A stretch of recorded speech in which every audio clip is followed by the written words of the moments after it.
Wow. Looks like we have a record crowd here today. I remember last year saying, people in the back, there's plenty of seats in the front. There's actually a seat for you, Ivo, in the front, but I don't think we can get all of you up here in the front now. I think this record crowd, I think, reflects sort of the anticipated quality of our presidential speech today. And I'm just very, very honored to have the opportunity to introduce our president, Raghu Ragan. Raghu started his academic career in the mid to late 1980s as a graduate student at MIT. And as John had just mentioned in his introduction to Doug, this was an early part of a renaissance in the theory of banking. And it was maturing. It wasn't the very beginning where Doug was starting out, but still at the early end, but in the maturing part when Raghu was finishing his dissertation at MIT. Raghu was clearly one of the early pioneers in this literature, making numerous contributions that have helped us think about potential imperfections in the banking system. This stream of research started with a thesis that explored the implications of the bank holdup problem and has been broadening and continuing ever since. Indeed, in I think the most recent JF, or one of the most recent JFs, Raghu has an interesting paper on banking at the turn of the 20th century, talking about how policy issues, political issues, influenced banking competition in local markets at the turn of the century, and how that in turn influenced agricultural land prices. In addition to his interest in banking, Raghu has made a number of important contributions to the theory of financial development and the role of finance in economic development. I'm a big fan of a couple of Raghu's papers that he's co-authored with Luigi Zingales, who's our incoming VP. He has a paper, I guess 1998 AER, on financial development and economic development, which is a real classic, which I used to use when I was teaching PhD courses. But I'm actually much more enamored with a paper that Raghu and Luigi published in the JFE in 2003. This paper is very noteworthy because I think it's really the first paper that talks about how political interest groups affect financial development and how that in turn can affect economic development. That's a theme that I think was motivating Raghu's most recent interest in economics and financial institutions. Raghu's interests in financial institutions, economic development, and the political environment made him the ideal candidate to be the chief economist of the IMF, where he served from 2003 to 2007. In addition to this policy work that he did with the IMF, Raghu has been involved in policies on a number of dimensions. Most importantly, he's been a major advisor to the Prime Minister of India. It's not amazing or surprising that Raghu has an amazing knack for winning awards. Okay, to write this introduction, the first step I took to writing the introduction was I went to Google and I wrote down Raghu Ragan and prize. Okay, when you do that, you get just hundreds and hundreds of links. Okay, I thought this was interesting. So as a benchmark, I wrote Titman and prize,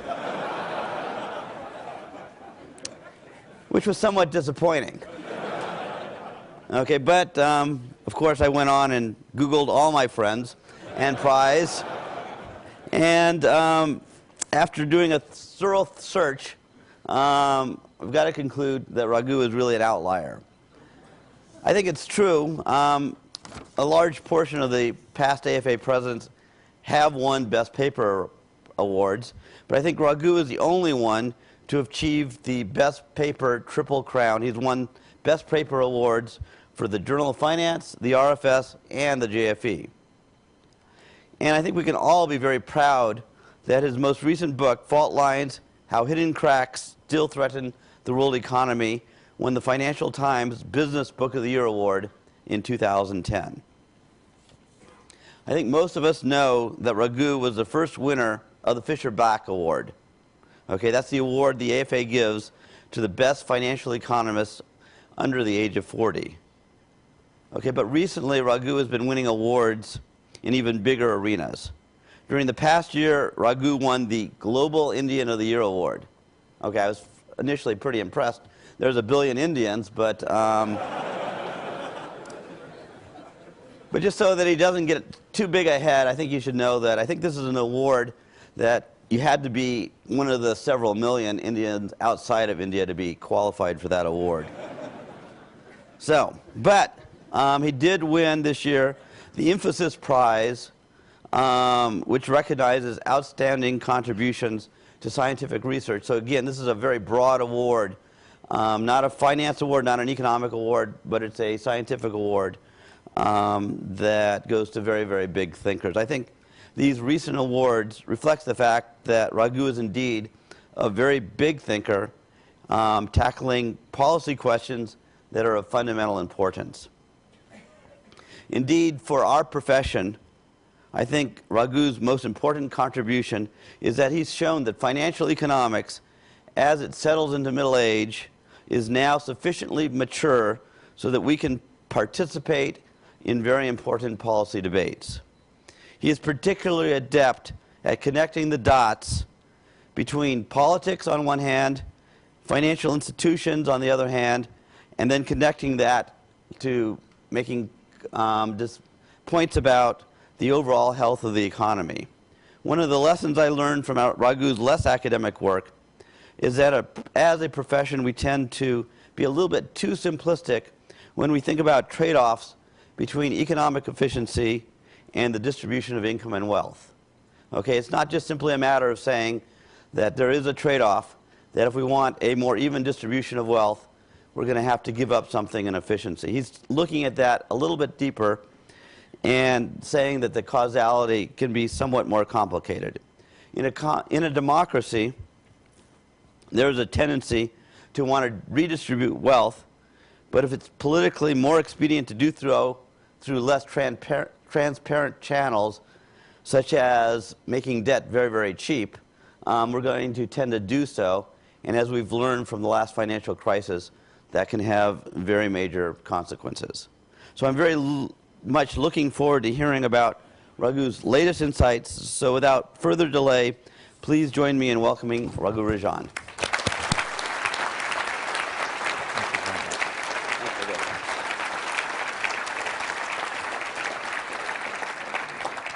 That's okay. Thank you very much for that very kind introduction. Can you hear me back there? Okay. It is, of course, a great pleasure to address you all.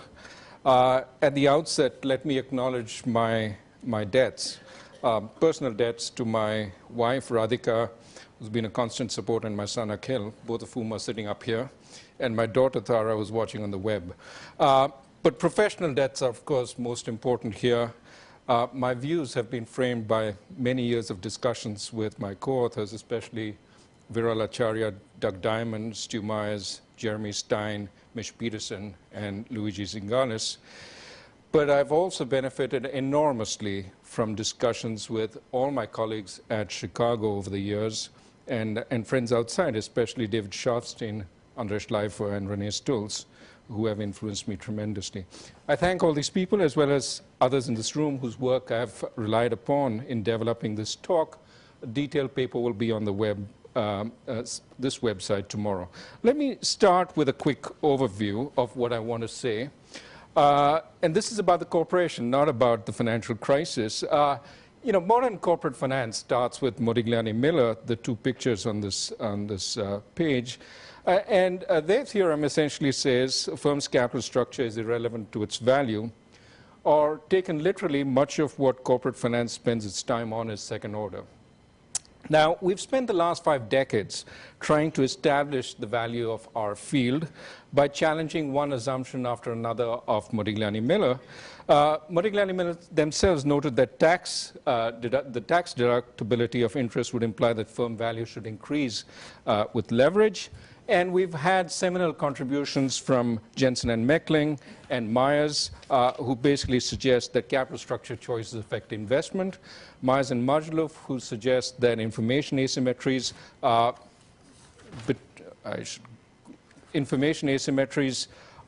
influence the choice of securities that are issued and hence corporate investment, and of course Jensen, who argues that debt disciplines managerial waste. So in many ways, corporate finance has responded to the challenge posed by Modigliani Miller, and instead of witnessing its extinction, we're seeing a flourishing of the field. Theories today link capital structure to everything from consumer fears, Sheridan has contributed to that, to the early experiences, life experiences of today's CEOs. My student Antoinette Shore is working on that. If anything, corporate finance has an excess of models with many explanations for the well-documented regularities in the data. Of course, empirical researchers in corporate finance have sprung to this challenge and are uncovering interesting new patterns in firm financing to serve as grist for the theoretical mill, even while paying more attention to issues like causality, which earlier researchers had neglected. So hopefully in the future, we will be better able to tell our students in class the empirical importance of each of the theories of corporate financing choice that we present to them without laying them out as an unweighted stream of consciousness. Meanwhile, though, one of the most important assumptions of the theorem has gone unchallenged, and that assumption is the existence of the corporation itself. And let me be more specific here.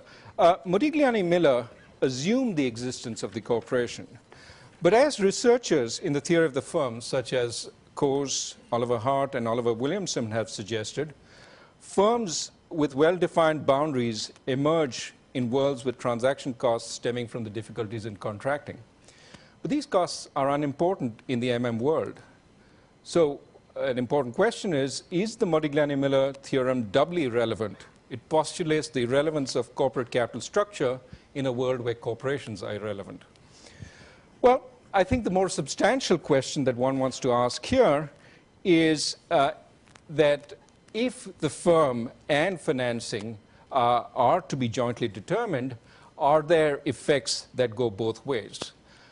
Presidential addresses are occasions when you lament a misspent youth and point to issues that you wish you, and by implication the profession, had spent more time on. Ever since the very early models in corporate finance, the firm has been largely a single-person entity. But this renders the issue of where the boundaries of the firm lie uninteresting. So the focus then has been on the agency problem between the manager and investors, the subject of much work since Burley and Means in 1934. But when you consider the firm's activities as potentially involving many collaborators, with their identity changing over time, the questions of where the boundaries of the firm are drawn to promote efficiency becomes an interesting one. It's equally fruitful at that point to see how the factors that compel a certain structure for the firm, for its efficient operation, also affect its ability to obtain financing. In other words, as I said earlier, the firm and finance are jointly determined, and I want to spend the rest of this talk trying to identify the interconnections between the two, especially at the very early stages of the firm, where the links between the nature of the entity being financed and the availability of financing are most clear.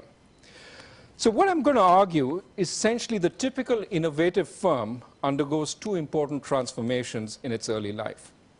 The first transformation entails differentiation, whereby an entrepreneur brings together a group of collaborators and the assets they work with to create an organization which she leads to create distinctive goods and services. So the differentiated nature of the enterprise's activities is critical to its being able to generate value, but the associated risk makes it hard for the entrepreneur to get independent collaborators to take the actions needed to build the enterprise. So I argue that the initial structure of the firm, with the entrepreneur having significant ownership of the assets and thus control, is precisely to enable her to differentiate substantially even while giving collaborators the incentive to cooperate. This will be the first part of my talk. After that, I want to argue that given the structure, there is a need for the entrepreneur to buy assets to get the control that she needs. And this is where the need for finance in many early corporations comes in. But the problem is, having differentiated in order to create net present value, the corporation is much harder to finance. because assets have low liquidation values given the new uses that the corporation is putting them to. And this is why firms need a second transformation, whereby in order to, in a sense, commit the going concern value of the firm to outsiders rather than focus on liquidation value, the operations of the firm have to be standardized so as to make the firm's key human capital more replaceable and liquid, even while it continues to produce the differentiated product or service. This way, the outsiders obtain more control over going concern value, and value can be committed to them to repay their earlier financing. The equity markets here play an important role by rewarding the entrepreneur for standardizing the firm and thus providing powerful incentives for the second transformation. So what I want to argue is that firms that we see in practice have undergone these two transformations to different degrees. And I would suggest a taxonomy of thinking about firms at the end of this talk. My broader message, of course, is that a very rewarding area of research in the years to come will be to open up the black box of the corporation so as to link its structure to its financing. The agenda is doubly exciting in these times of great technological, economic, and political change. And what I will do now is elaborate on these points. So start first with the need for differentiation. An entrepreneur can't create NPV simply by mimicking others unless she happens to be extraordinarily lucky or the market extraordinarily uncompetitive. Very few of the myriad laundry shops that open and close every day repay anything more than the normal expected returns for the factors that are employed. So in order to create NPV that we use in our finance models every day, the entrepreneur has to go out on a limb, distinguishing herself from the rest of the herd of potential competitors and potentially earning sustainable profits. So creating NPV implies differentiation, whether in creating new production methods that are more efficient than that of the competition, in creating new products or product varieties that nobody else manufactures, or in targeting customer needs that have hitherto been overlooked. However, in doing this, the entrepreneur faces a serious challenge. She needs to persuade others to join her in these enterprise building activities, which is hard if the venture is a significant departure from the ordinary and is therefore risky, as well as uncertain in the Knightian sense, in the sense of involving unknown unknowns. So clearly, if a product is undifferentiated, there's an easy option. Contract to buy the inputs and services in the spot market. And this is what Jensen and Meckling focused on when they talked about the nexus of contracts with other independent contractors. By independent contractors here, I mean collaborators who have full independence of action, as well as full ownership of the critical assets they use, bound only by the need to make contractual deliveries on time. So this is the view of the corporation that existed in finance, the nexus of contracts view. But I think this misses the idea that corporations, as we see them, which create substantial NPV, are differentiated, often require collaborators to do far more than what is entailed in the Jensen and Meckling view. So here's an example that might be useful to fix ideas. Henry Ford, as you know, perfected the moving assembly line where men stayed put and parts and work flowed where they were needed. But Ford also implemented a second innovation that was key to the success of the first. This was called the American system production of parts. That is, the production of parts finished to such high tolerances that they were, for all practical purposes, interchangeable.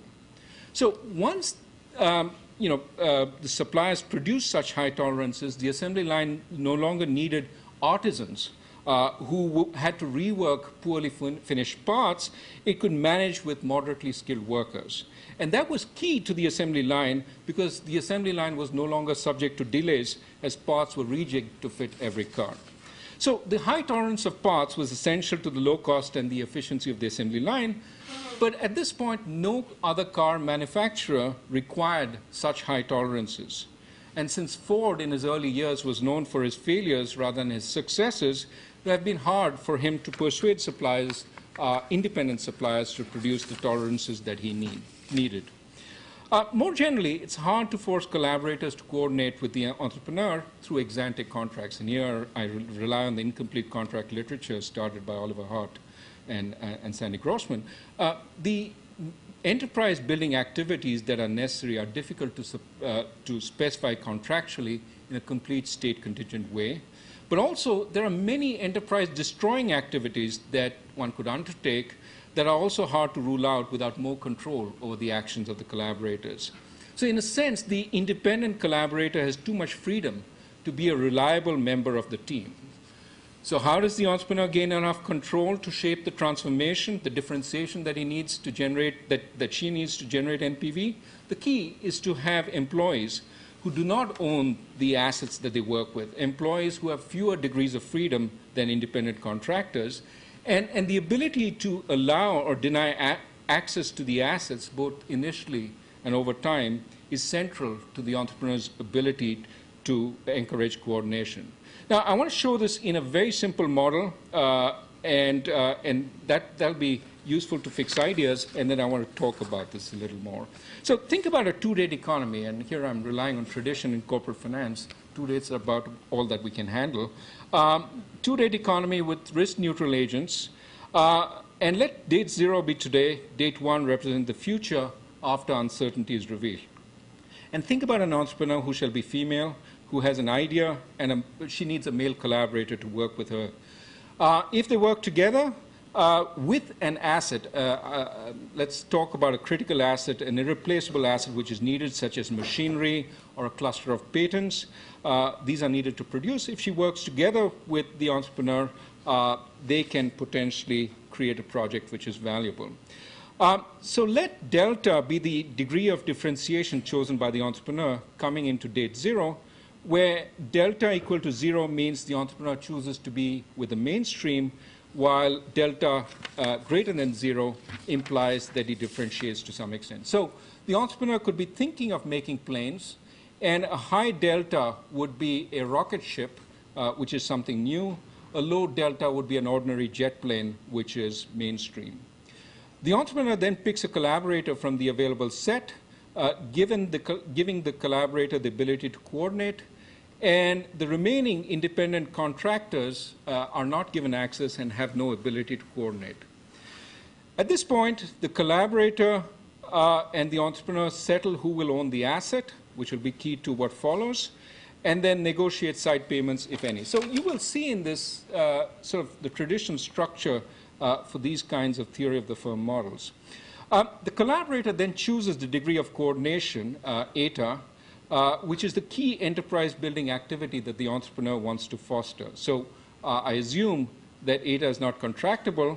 So what's an example? Well, supposing the collaborator is an engine maker, a high eta would be a custom-built rocket engine for the rocket that the entrepreneur wants to build, while a low eta would be a jazzed-up version of the existing product of the jet engine that he already makes. At date 1, the entrepreneur's project will be successful with probability P delta. If it is successful, it produces an NPV of V delta comma N. This happens only if the entrepreneur and the collaborator work together. I assume the entrepreneur cannot work with anyone else at this point. If it fails, the NPV produced by the project is 0. The collaborator can go back to being an independent contractor if he can get back the asset. And he can produce an NPV of V eta without the entrepreneur. Now, key assumptions, very quickly. P delta is less than 0. So the probability of being successful falls as you differentiate more. This is key, because as you differentiate more, it's harder to get independent collaborators to go with you because they fear the risk in the project.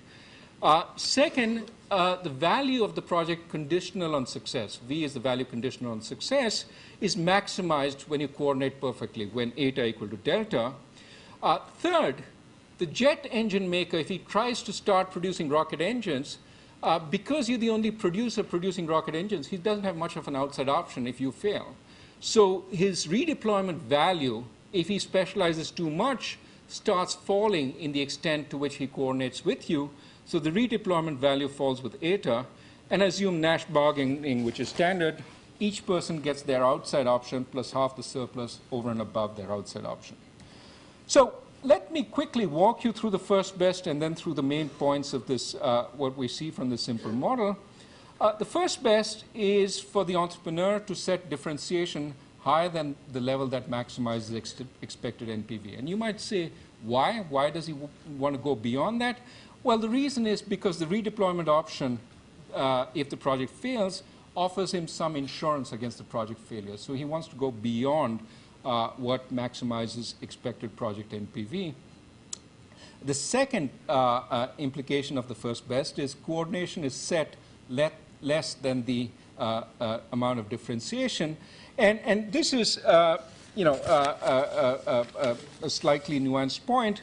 The reason it is set less than the first best level of differentiation is that if it were equal, the value of the project conditional on success would be reduced very little if coordination was reduced because we're at the peak of a concave function. But the value of the redeployment option conditional on failure would be enhanced considerably. So it never makes sense to go right up to that point. It cannot be first best to coordinate fully. If you don't get that fully, it's not a big deal. The main point is that there is a first best, and we can compare with respect to that first best.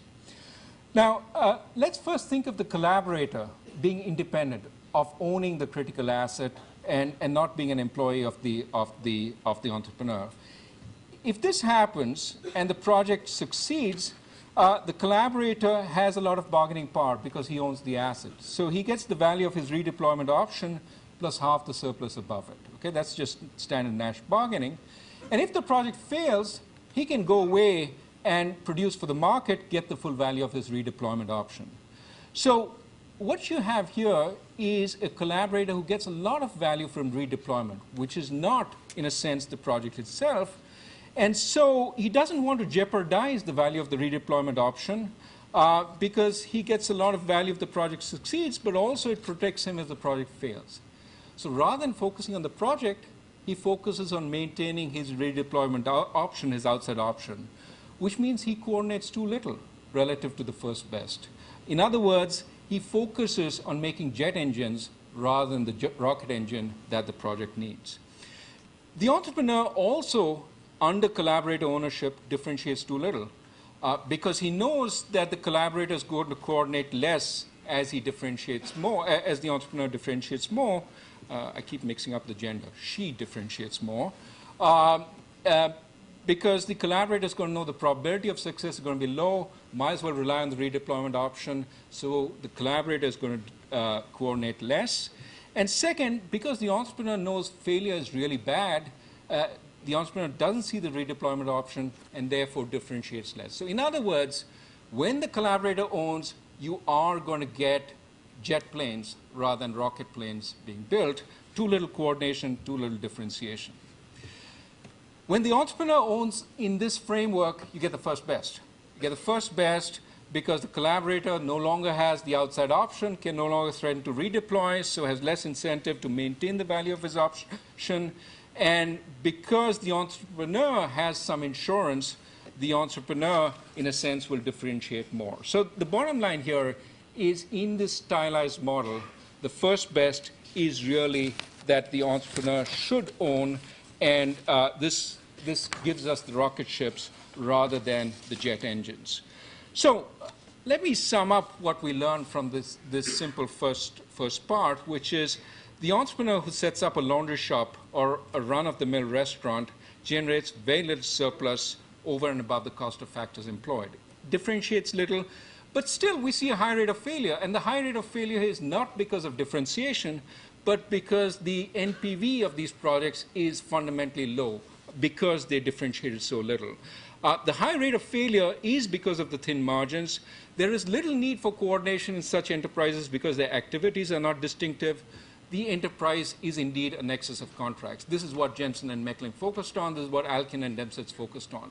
But there's a big leap from that kind of enterprise, the laundry shop, the grocer shop, to the modern corporation like a Google or a Microsoft.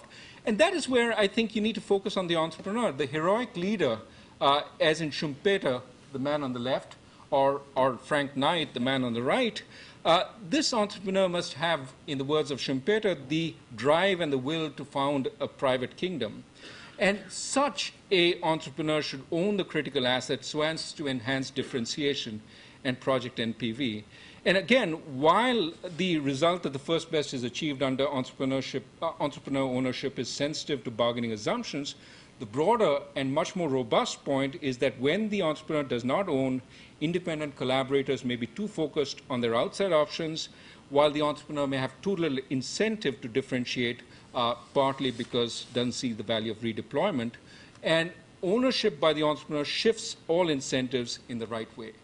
There is a parallel here for those of you who have studied government to theories of government. Much as the government has a monopoly over violence so as to ensure civil order, the entrepreneur has a monopoly over ownership so as to coordinate organizational movement in her chosen direction. Now, of course, many of you have studied the theory of the firm. So what's the relationship to the literature? Well, there clearly is a big literature focusing on the firm as a governance structure that exercises fiat to control misbehavior instead of eliciting cooperation through contract. Now, my work builds most immediately on the property rights view of Grossman, Hart, and Moore, but I depart from them in critical ways. In their view, in the property rights view, ownership goes to the collaborator whose ex-ante incentives to invest are most enhanced by the outside options embedded in ownership. Okay? Because of your outside options, you get more of a surplus, you have more incentive to invest in that framework. In my framework, ownership goes to the leader. The leader is chosen ex ante. This is the entrepreneur who can be trusted to lead. By owning the key assets, essentially the entrepreneur gets more control and takes the enterprise in the direction she chooses, having greater assurance that the collaborator will follow and undertake the enterprise building activities that are essential. So it's precisely by eliminating the outside options of the collaborator that ownership works in my model, exactly sort of the opposite channel to what it does in Grossman, Hart, and Moore. And there are virtues to this change, because since the point of ownership is to enhance the leader's control over collaborators, ownership by third parties, such as outside equity holders who delegate control to the entrepreneur, also works better in my framework than ownership by the collaborator. This is unlike the property rights view, where ownership by unrelated third parties is a waste of the incentives embedded in ownership. Now, this is as far as the theory of the firm goes, but I want to say this immediately suggests a rationale for financing. Unless the entrepreneur is independently wealthy, she needs finance to buy the assets. Now, the problem here is that differentiation increases the firm's going concern value, increases the NPV, but reduces the alternative uses or liquidation values of the assets. And so there is a challenge that builds up from the nature of the firm here, which is how do we increase the power of outside financiers over the going concern surplus? And typically the answer is rely on liquidation value of the assets, but the assets have less liquidation value here. And I would argue that the financier improves his threat over going concern value by threatening to replace the human capital rather than liquidating assets. How do you do that? You do that by standardization, by making the human capital more liquid, in a sense, by making every task done by top people in the hierarchy where the key decisions are made, making every task that they do closer to the mainstream, while ensuring that the tasks taken together produce the differentiated product that they created in the first place. So the firm, in a sense, must undergo a second transformation, standardization, which gives the financier much more effective rights over going concern surplus. So what are examples of this? For example, the entrepreneur who does everything could divide her job into well-defined components, hire a marketing executive, a finance executive, and so on. She could formalize the implicit contracts that she has with employees by creating a human resources department, something that Manju Puri has written about. She could introduce capital budgeting and formal accounting procedures. She could formalize the trade secrets that she has into patents and bring the tacit knowledge out into the open. All these, in a sense, all these examples reduce the idiosyncratic and personalized aspects of the entrepreneur's role, allowing her role to resemble that of the standard, typical CEO, making it easier for an employee or an outsider to replace her. And you could think of this as going on through the organization, not just at the top. I talk about that in the paper. So I don't want to inflict a second model on you. I will run quickly through this, but there's a second stage, therefore, of the financing, which is where you make the financing, the firm financeable. What happens here is, think of the stage after the differentiation. The entrepreneur now runs the firm with a collaborator who's become an employee. Let's say the entrepreneur bought the assets after raising money from a venture capitalist who obtained a controlling equity stake of 1 minus alpha, leaving the entrepreneur with a minority share of alpha. The venture capitalist, because of control, can replace the entrepreneur at any time. But remember, the enterprise makes rocket ships now while the industry standard is jet planes. So a replacement manager can't generate much value unless the entrepreneur standardizes in the ways that I described earlier. So the entrepreneur picks the level of standardization, which determines the fraction that the fraction of the entrepreneur-generated value that a replacement could find could generate. So for example, if gamma equal to 0.8, it means the replacement is 80% as effective at generating value from the rocket plant as the entrepreneur would be. If the entrepreneur is not replaced beforehand, the entrepreneur retires at the end of the period, replaced by an employee or an outsider. The firm then goes public. Now, the point of this structure is just to make the following point, that the entrepreneur, once she has a finite life heading the firm and knows that others will head the firm down the line, has an incentive to differentiate even though she holds a small equity stake. And the reason is quite simple. Just look at the trade-offs that the entrepreneur faces. On the one hand, if she standardizes more, she becomes more replaceable. That gives the outside financier more power, enables the outside financier to extract more rents from the entrepreneur, right? So that's not something the entrepreneur likes. That's not something she wants to do because every dollar extracted essentially is taken away from her. But what's more important is the observation that the firm consists of other people over time. If you standardize, it means down the line, the equity holders are going to extract from future CEOs, not you, okay? And to the extent that these rents are large, they're going to enhance the value of your equity, even though it's a small share, much more than what you're giving up in terms of current rents, right? So this is really the fundamental point here. The increase in the entrepreneur's equity holdings incentivize standardization, and the rents captured from future CEOs outweigh her direct personal loss of current rents. Now, what is also important, I won't emphasize this right now, but it's in the paper, is that the loss of those future rents can also lead to a certain amount of reduction in motivation for employees, but that's something to think about. All I wanted you to take away from this graph is when we plot the value of outside equity, that is the red line here, against the entrepreneur's share, the entrepreneur's retained share, that is alpha, what you see is there's an interior optimum. The entrepreneur can raise the most possible by holding an interior level of equity in the firm and selling the rest outside. The interior level of equity is in order to give her the incentive to standardize to the extent necessary to raise outside financing. So what are the implications of all this? And let me get to the conclusion. One of the implications is this automatically gives you a sense of why equity up front, debt later. In a sense, equity, loosely speaking, gives equity benefits the most from the additional control rights associated with standardization. So the entrepreneur's incentive to standardize is highest when she has an equity stake and when she sells the equity up front. It also turns out that issuing debt up front is not so sensible, but issuing debt later when the firm is mature makes a lot of sense. So you can see the transition in this model from equity issuance up front to debt issuance later. And here's why. Once the firm is standardized to the extent feasible, there's a fixed surplus sharing between the manager and equity holders. So at this point, when the project is financed with new equity, old equity gets only a fraction of the additional surplus generated, but in a sense pays the entire cost of investment because new equity is paid out of the surplus going to equity. In other words, the fixed control rights with equity limit how much equity can get. Once you issue additional equity, it's going to share in the amount the equity is going to get, but the benefits are also going to accrue to management. So you get the standard underinvestment problem, but with no debt. you get the standard underinvestment problem with management, and as a result, you may have an incentive to underinvest when you're issuing equity to finance down the line.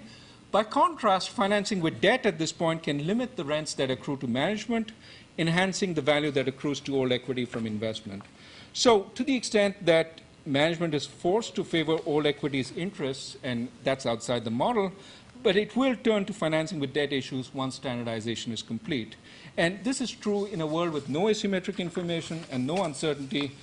It's just because of the rent extraction by management. So finally, implications. I mean, I've sort of built this model reading the literature, so I wouldn't want you to take these as empirical tests. But clearly, the role of the VC is to help the entrepreneur standardize. And one of the roles is really to make the entrepreneur move ahead on doing this, because the entrepreneur would like to stay and not do it because it makes her more replaceable. Why not wait till the end of my term, just before I retire, to standardize, because then you can extract from future managers, but you don't extract from me. And the VC, in some sense, is to encourage this process to go ahead. And VC contracts are written with clear milestones. And so in a sense, the contractable part of standardization can be done in part by the VC. The non-contractable is done through the incentives in equity. The model also predicts that standardization leads to higher turnover in top management in VC-backed firms as compared to non-VC-backed firms. This is not something that I knew beforehand, but certainly something that seems to be there in the data as work by Hellman and Puri or Kaplan, Sensor, and Stromberg shows. By contrast, Bide, who looks at non-VC finance firms, finds that turnover of top management is very limited, and that's a direct effect in the paper. Paper also describes why stock markets are needed for innovation, something that I've seen in a recent paper by Brown, Martinson, and Peterson. So there's much more in the paper. For example, in recent times, physical assets have become more easily replicable, even while the cost of coordination has fallen as machines become more flexible and information technology more widespread. I explain in the paper how this might affect the firm and its financing. I'm not going to go into the details. Please, if you're interested, look up the paper. The most immediate question, though, is what happens when we bring the first part of the model and the second part of the model together? So differentiation together with standardization. And I haven't done that. I leave that for future research. But it gives us a rich range of firm structures and financing. And it gives me a chance to put up a 2x2 matrix. Any self-respecting management theory needs a 2x2 matrix to persuade corporate executives. And that's my 2x2 matrix. So think about firms differing in their value added, which is the degree of differentiation. That's the vertical axis, as well as their financeability, which is through standardization. That's the horizontal axis. So laundry shop is low on standardization, low on differentiation. Needs little finance. It's also very hard to finance because of its low profitability. Those are the kinds of guys who rarely get financing. A utility is low on differentiation, but enjoys regulatory rents. Regulation also makes it high on standardization, so it's eminently financeable.